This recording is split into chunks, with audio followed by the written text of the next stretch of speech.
буквально з перших днів виїхали у сусідню країну, у Румунію, буквально за декілька днів. Так, одразу на початку буквально. Ми в Івано-Франківську були перші бомбардування, і ми живемо на 9-му поверсі, і з наших вікон було видно аеропорт і як бомбардували, як летіли ракети, і Анhelina це все бачила. Тобто пояснювати дітям, чому ми їдемо в іншу країну, не було сенсу, не було.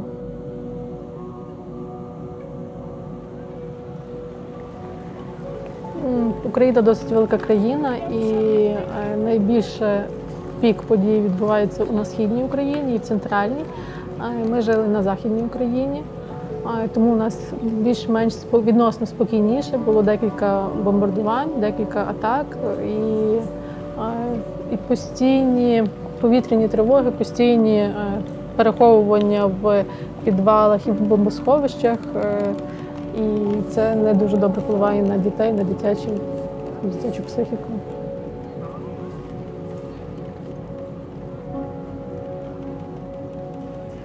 Ну, ми пояснили, що ми їдемо не на довгий час, хоча ініціатором основним була Анhelina. Анhelina має дуже високий інстинкт самозбереження, і вона була найпершим, хто нас спонукав їхати. Тобто, коли ми ще вагалися, вона їдемо. Тобто Анhelina була ініціатором цього. І чоловік дуже хотів нас відправити в безпечне місце подальше від цих всіх подій. Його навіть не влаштовувала Європа, він хотів нас ще далі відправити, щоб бути в безпеці. І Злата ще до кінця, напевно, не усвідомлює всіх подій, що сталося. І для неї все нове, все цікаве.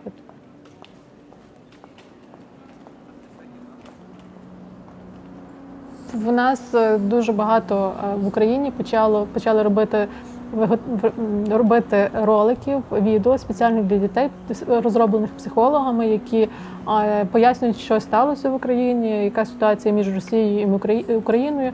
Це все у вигляді мультиків і досить цікаво і доступно. Але в нашій ситуації Анhelina бачила все на свої очі. Злата в той момент спала, коли були перші бомбардування, і Злата була дуже сильно налякана, вона кричала і пищала, не розуміла, що робиться. Тому в нашій ситуації не доводилось пояснювати, чому ми їдемо, що сталося. Але діти дивляться багато мультфільмів. Нам з школи скидають мультфільми, де дітям пояснюють і розказують, що всі деталі, всі нюанси.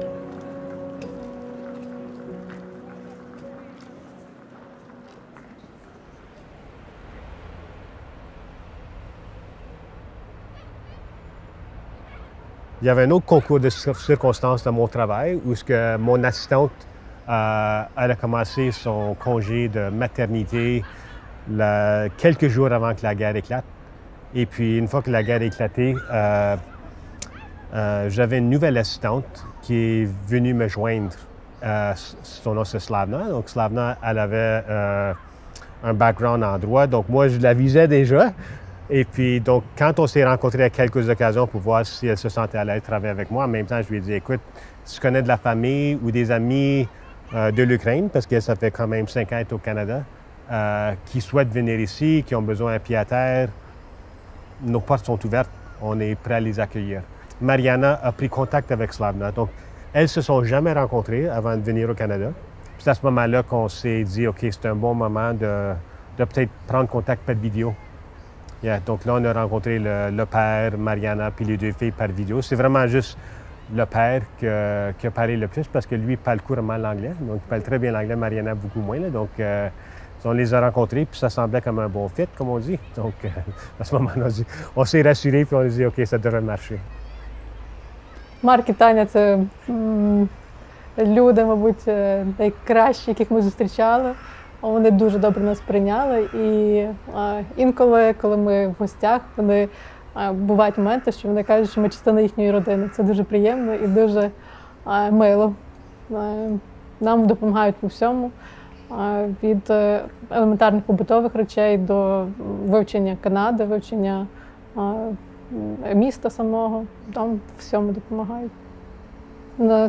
Спочатку було досить важко, бо у нас зовсім інший часовий період, тобто нам було важко змінити день на ніч. Je dirais les 3 premiers jours, peut-être un peu plus difficile. La plus jeune ne disait pas un mot pendant 3 jours. Absolument rien. On se demandait si elle comprenait, si elle parlait un petit peu d'anglais. La mère nous rassurait, oui, elle parle un petit peu l'anglais, puis elle comprend, mais elle ne disait pas un mot. Ça a tout changé le vendredi soir, donc je pense qu'on est arrivé un mardi soir, donc 3 soirs plus tard. On s'est dit, 2 jeunes filles vont vouloir des vélos pour faire la bicyclette, disons, dans le quartier. En retournant le soir, Zlata s'est comme complètement ouverte. Elle a commencé à parler l'anglais, elle a tout rencontré, puis wow, elle souriait, puis c'est comme une transformation complète. Але зараз ми привикли, діти пішли в школу, я в активному пошуку роботи і стараюся вчити англійську, тому потрохи адаптовуємося. У школі, на початку, коли ми в школу прийшли, було страшно, а все далі пішло нормально. We are only 2 Ukrainians in whole school. Actually, I like school because it's very different. Like our school, yeah, it's very different. So very nice kids. So I like it. Here, every classroom is very bright, very colorful. So many pictures. Yeah, there are recess on outside. Yeah, so there's very big playground. So.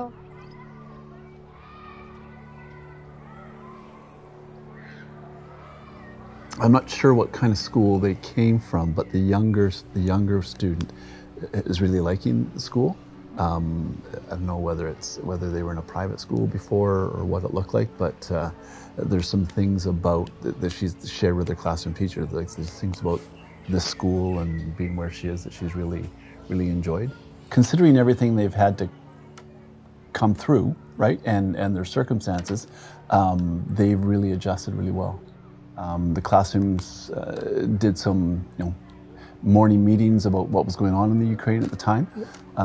So we had some pieces set up for them when they arrived, and then the girls came in, and it's been really seamless. And I think that's due to the supports that they have around them in the community. The community as a whole has really welcomed the students in, and the Nordale community, the school kids, and the classrooms have really welcomed them. The building is set up on 2 different hallways, with Lena at one end and Zlata at the other. And so the first couple days we noticed that they were making their way back. The older sister would come down to Zlata's class just to check in, just to make sure she was doing okay, and making sure that her sister was safe. And then after about a week, we noticed they weren't doing it anymore. They were so welcomed into their classrooms. The students, they buddied up with a friend, and we didn't see any withdrawn, off on our own.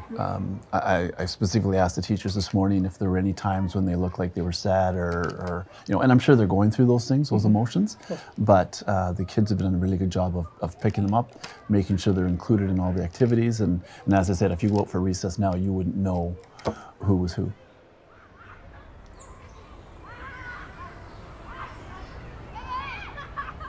There's lots of things, you can do to welcome someone in the classroom, no matter who it is, right? On that first day, you know how scary it's going to be. So even simple things like making sure the name is on the chair already, waiting for them, right? So it looks like they belong, making sure they have a locker, those types of things.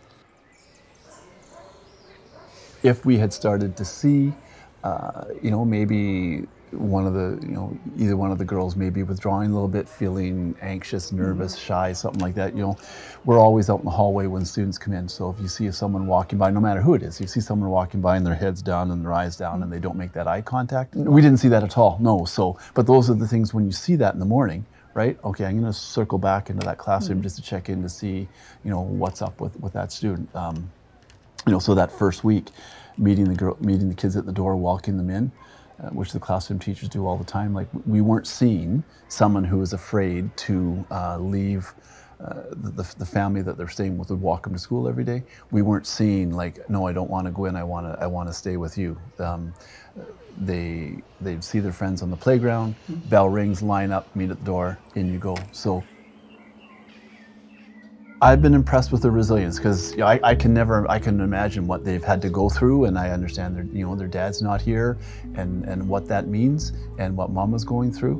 So we could never ever hope to completely understand. All we can do is try to, make sure that when they're here, they know that they're cared for, they're loved, they're welcomed, accepted in the community, and they're Nordale students now.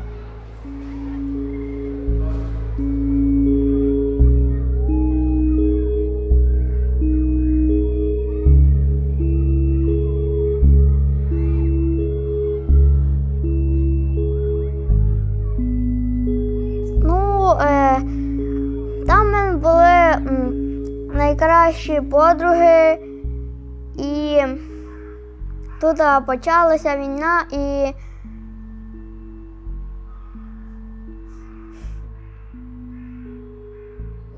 many classmates are there, not here, so they write to me that they miss me, that I miss them, so they do many videos about me, about our classroom.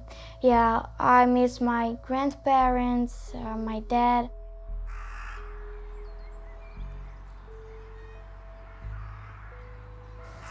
Юра, так, ми спілкуємося через WhatsApp, через Viber, спілкуємося кожного дня. Він дуже скучає за нами і чекає з нетерпінням, коли закінчиться війна, і він приїде до нас, коли ми зустрінемося. Діти стараються говорити з ним кожного ранку перед школою. І все.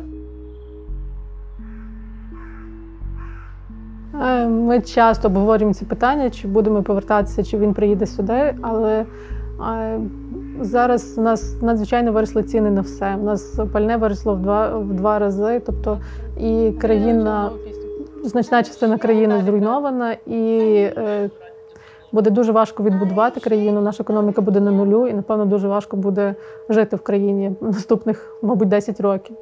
Тому ми розглядаємо поки що варіант, щоб він приїхав сюди і ми жили тут. Sa plus grande crainte, c'est que soit que par pression ou par choix, il décide d'aller, disons, à la guerre ou combattre avec ses compatriotes en Ukraine. Donc, elle lui avait dit dès le début, tu me promets que tu ne vas pas disons, joindre l'armée. Elle trouvait ça très difficile, puis il venait juste d'apprendre qu'un de ses amis à lui a été, je ne sais pas comment dire, choisi là, par le gouvernement pour aller rejoindre les forces armées en guerre. Donc, ça lui donne vraiment la peur que son mari pourrait être le prochain. Là, donc, yeah.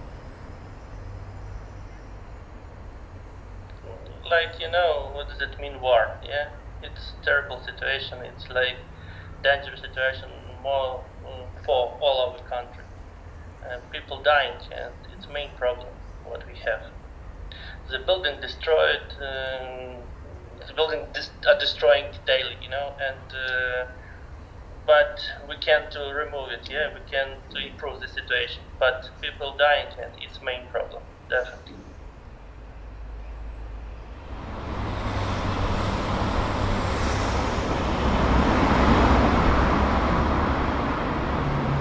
Mariana is specifically trained for skin therapy, so her responsibilities are all our facial treatments, and she also performs body treatments. She really likes to do them, and she's actually very good at them. So her job will be to build specific skin regimens for anybody with any skin conditions or any skin problems here in Winnipeg. She has the very kind and very soft personality. So she's actually really good for this industry because people instantly trust her when they see her, because her demeanor and her confident but very soft personality works really, really well, and she fit in right in.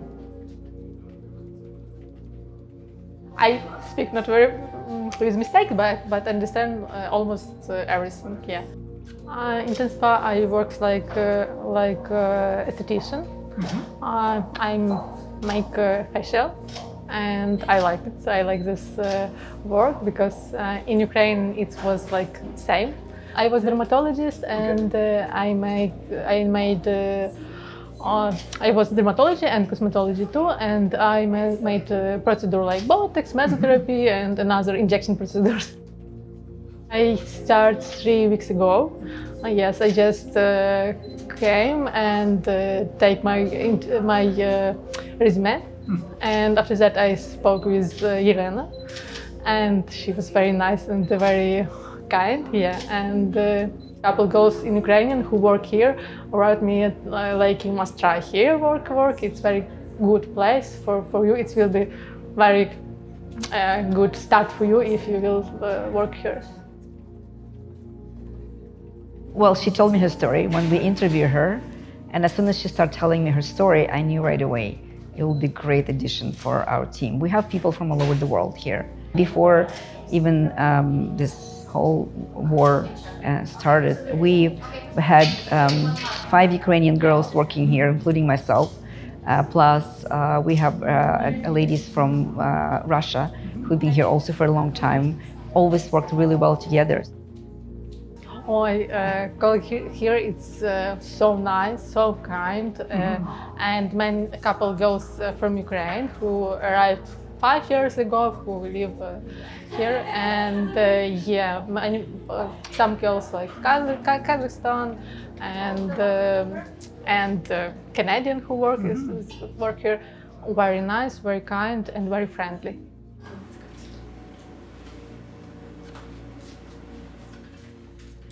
Every day she gets stronger and stronger. Yeah. I hope I will be work here in Spa, because it's and I really like this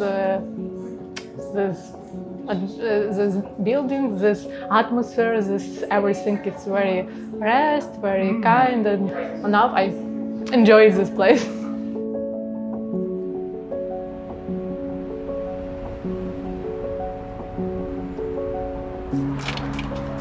Up to the 3rd floor.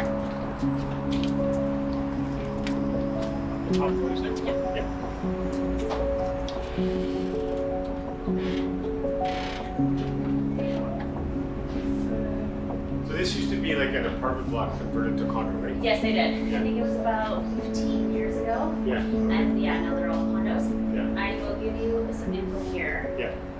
Your taxes. Your property taxes are $2,000. Yeah. Just over $2,000 a year.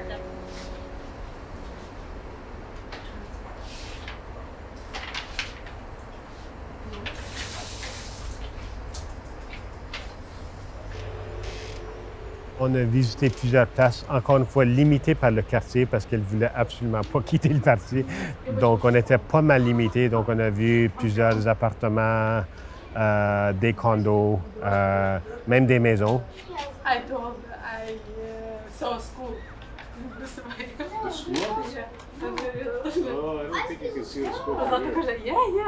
On a vraiment sondé toutes les possibilités. Et puis, avec l'appartement qu'elle a pu trouver, ça, c'était plus un travail de négociation, de discussion. Puis, ça a pris un petit peu de temps, mais finalement, ça a abouti parce que la propriétaire était, disons, rassurée que Mariana avait, disons, assez de revenus pour payer le loyer. Et puis, disons, un réseau alentour d'elle qui pouvait l'aider.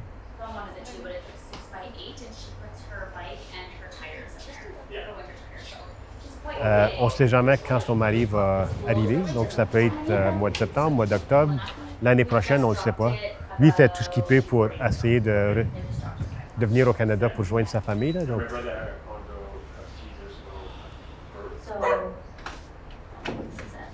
So laundry's on 2nd floor, 1st floor is storage.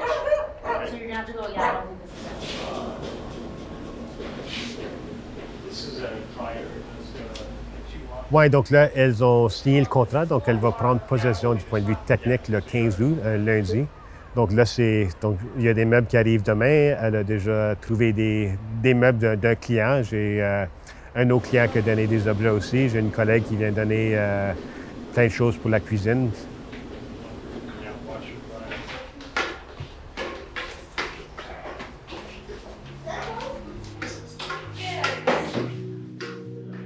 A lot of very wonderful and great people live in Winnipeg, and they help them, and they support them all this time and continue support it. And that's why I think everything will be good with my family in Winnipeg. Je pense que ça va nous en prendre un petit peu par le cœur, juste de les voir partir. Puis on est très contents qu'elles sont pas loin, donc on souhaite avoir, disons, le rôle de grands-parents canadiens. Donc, c'est avoir, disons, le plaisir d'être avec les filles, les aider. Évidemment, comme Mariana travaille durant le jour, donc on va toujours les inviter chez nous pour souper, venir jouer, faire des randonnées à bicyclette, aller au parc à la plage en fin de semaine. Donc, on va toujours organiser des activités pour elles. On a toujours voulu des enfants, puis on n'a jamais eu des enfants. Donc, disons que ça nous donnait le goût d'avoir des enfants avec nous. Donc, je pense que ça nous a rapprochés dans ce sens-là, juste de pouvoir coordonner, faire des choses avec les filles. Oui, donc c'était comme... On a toujours vu ça comme une expérience unique dans la vie, où ce qu'on peut vraiment aider des personnes dans le besoin, puis vraiment faire une différence. On peut gagner tout l'argent dans le monde, ramasser tous les biens dans le monde, faire des beaux voyages, mais ça, c'est le genre de choses qui n'arrivent pas très souvent de pouvoir aider. Puis l'occasion s'est vraiment présentée en raison que Tania parlait le russe, elle avait des racines en Ukraine aussi, donc c'est de vraiment saisir l'occasion pour vraiment faire une différence. Puis on espère pouvoir continuer avec les filles, les voir progresser, éventuellement les aider à l'école postsecondaire aussi, avec leurs études, peut-être plus tard dans la vie aussi. Là. Donc, c'est des liens très forts qu'on espère vont durer toute une vie.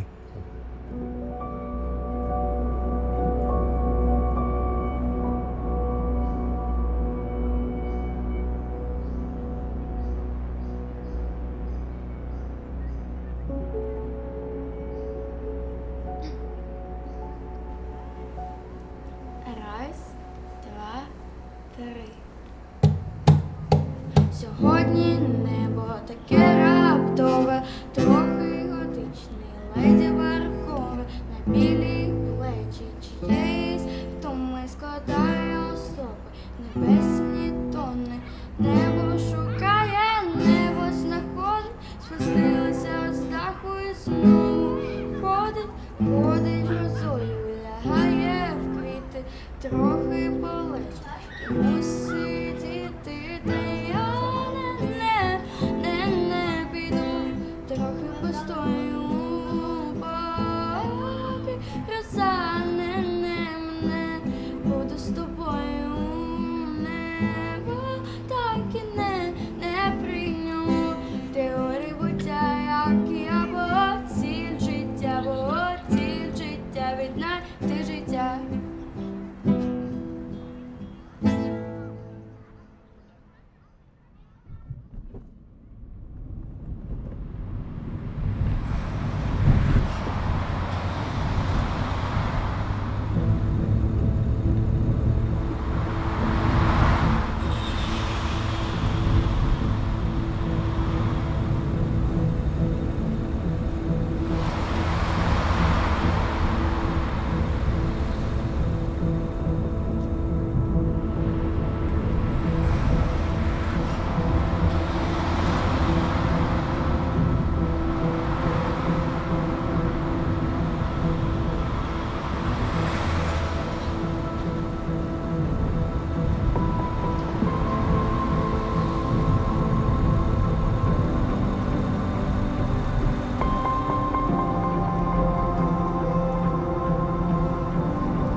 and gentlemen, this message is for Norwegian passengers traveling on Norwegian flight DY7114 with service to Rome.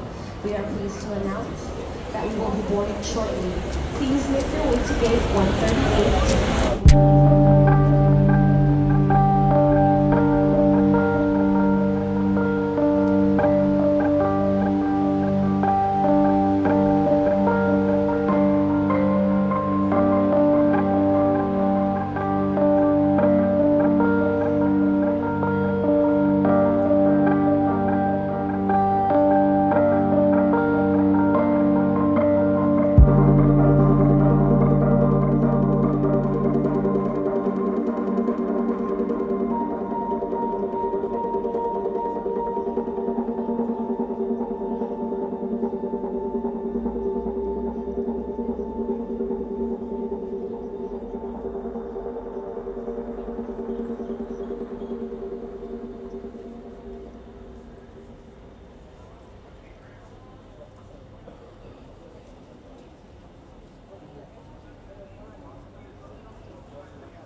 Раз, два, три.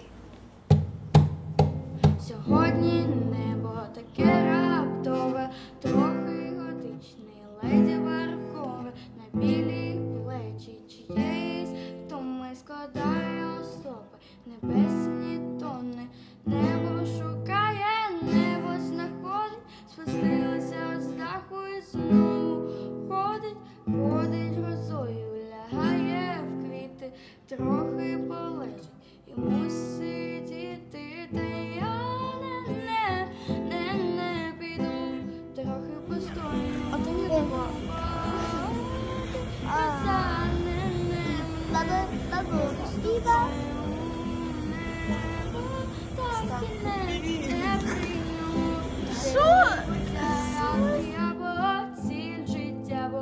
Ціль життя віднайти